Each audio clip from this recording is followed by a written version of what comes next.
Hey everyone, Terry Cushman here with the Bastards of Boston Baseball.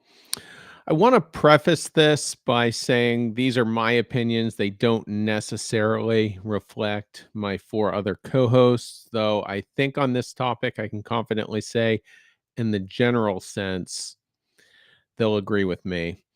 So, as always, you can find our podcast on Apple, Spotify, all the rest. And the cool thing about our podcast is we can take more liberties than any other podcast and tell you how we really feel, and we don't have to worry about consequences. So, just one of the many reasons to follow us. But speaking of podcasts, I was listening to Sean McAdam and Chris Cotillo on their Mass Live podcast, the Fenway Rundown. That's the only other Red Sox podcast I listen to. Occasionally, I'll play back our own, to check audio and just make sure everything's the way that it needs to be. But I was listening to the Fenway Rundown yesterday, and Sean McAdam made a great point. John Henry has not only had a change in philosophy, he's had a change in personality. When you compare the first half of his ownership to the second half, big change in personality.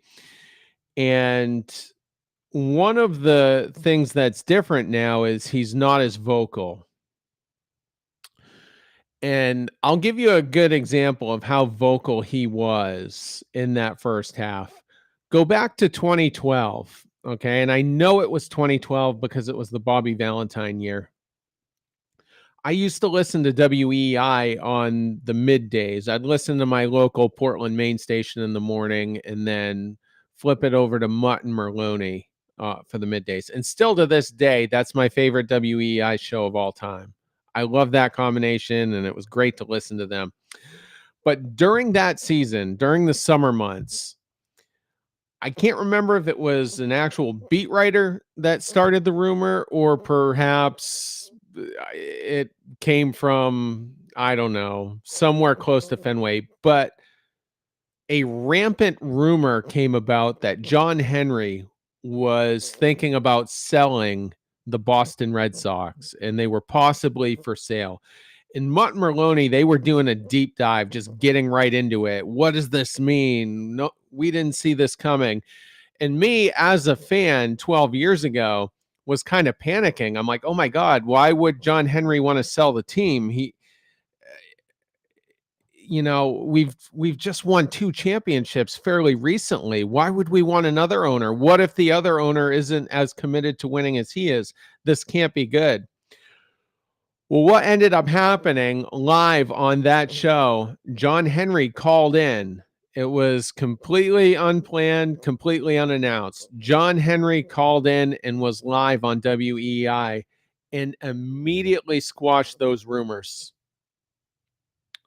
He said, I have no intentions of selling the Red Sox. And I think, if I remember correctly, he even said in his lifetime, he said his heirs might sell it later on, but he can't control that. And it was really refreshing to have an owner just come on and be upfront and be transparent. And on that day, it was a huge relief. That revving is my neighbor. I live in South Carolina, Redneckville, in my part of town. So if you hear this loud engine, that's what it is. Can't do anything about it. But anyway, getting back to the Red Sox, the other interesting thing was he took questions on Bobby Valentine on what his status was. And because Mike Mutnansky asked him, hey, since we have you, can we ask you some stuff, pertaining to the current team? And Henry said, yeah. And with Valentine, he took a very political approach and didn't really give us much. Valentine, of course, ended up being fired a month or two later. But getting back to John Henry, it's different now. He barely talks. And as soon as he talks, his foot goes in his mouth. And he gave that interview that's caused all the controversy in recent days to the Financial Times. Now, I'm not familiar with that publication. Maybe it's a big mainstream one. I don't know. I'm not a businessy guy. I don't watch CNBC on live market analysis.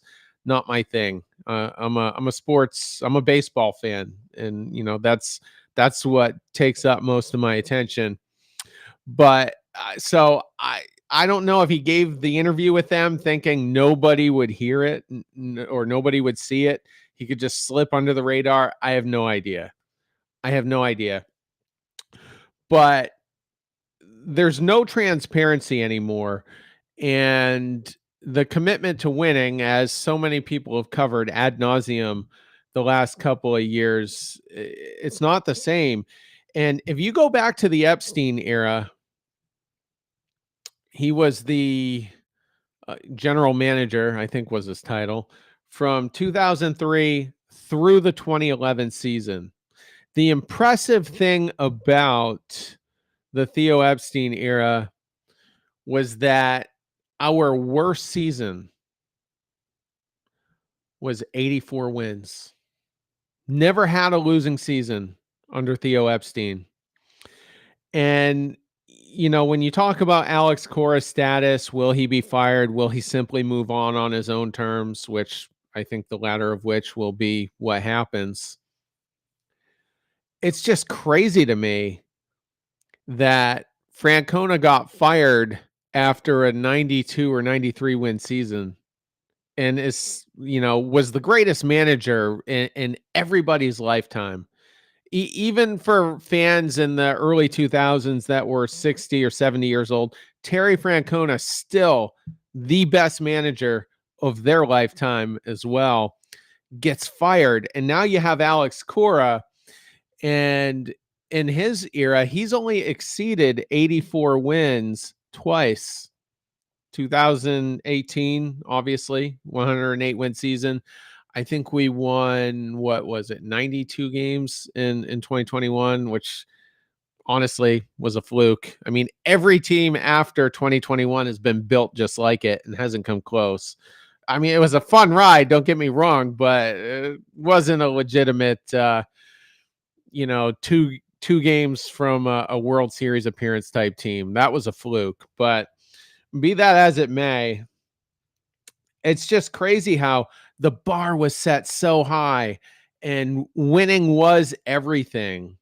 And Francona gets fired after a 92, 93 win season, and now we're just poverty. Like, the bar is not even set at the third wild card. It's not even set at the third wild card. Like, there's no desire to win anymore. And the frustrating thing is, as well, Henry's portfolio has grown immensely in the last 10, 12 years. And in a way, I mean, I'm not an accountant, but we Red Sox fans kind of paid for some of that. Like, a chunk of us buying, tickets, that ridiculous sellout streak that went on. And, Fenway Park being one of the most expensive parks in Major League Baseball, if not the most expensive. A lot of their profit from us had to have gone into buying the Penguins, buying the soccer team, buying whatever their stake happens to be in Roush Fenway, buying a stake into the PGA Tour. And now we're just left with dog shit. We get lied to on a weekly basis. And so what I'm getting at here is, why are we buying tickets anymore? Why are we investing into this team? John Henry is not going to listen to us, the fans. He stopped listening years ago. He cashed in after that 2018 World Series and traded Mookie Betts, traded everyone, stopped investing in pitching long term, just not active on the free agent market at all for premium free agents. Those days are long gone. So if he's not listening to us, he's listening to his money. That's what he's listening to. We got to stop giving him money. If the money goes dry, then okay, he has to start listening. Last night in game 1 of the Phillies series, we were essentially the away team. The Phillies fans took over. This last night, Fenway Park was their stadium. I can't wait to see what it is tonight with, the Celtics. Game 3 of the finals is going on. Who knows what that stadium is going to look like? Perhaps everyone will be at home watching game 3 and not at Fenway Park. But stop and the fans that most of us have stopped investing, but there is a section of the fan base that just won't. And like I said, the bar in the Epstein era was here. Then after a little while, it was about here. Then it was here. Now it's down about here, and fans are still defending John Henry. It's not a big faction of the fan base, but those people need to wake the fuck up and stop giving them money. If they're not going to invest in the product and be competitive and stop being the laughing stock among the national beat writers, other owners, rival executives. I listened to a Phillies podcast today that was trashing John Henry and the Red Sox for being a shell of what they used to be. Like, everybody's talking about it. Everybody's laughing at us. So I don't know. We're all hoping, and I'm going to wrap it up on this. We're all hoping that the glory days will come back. That once some of these kids get up, Meyer, Teal, Anthony, I still don't think we're keeping all three because we got a million lefties. Devers, Casas, Duran, Abreu. Some bold moves are going to have to happen.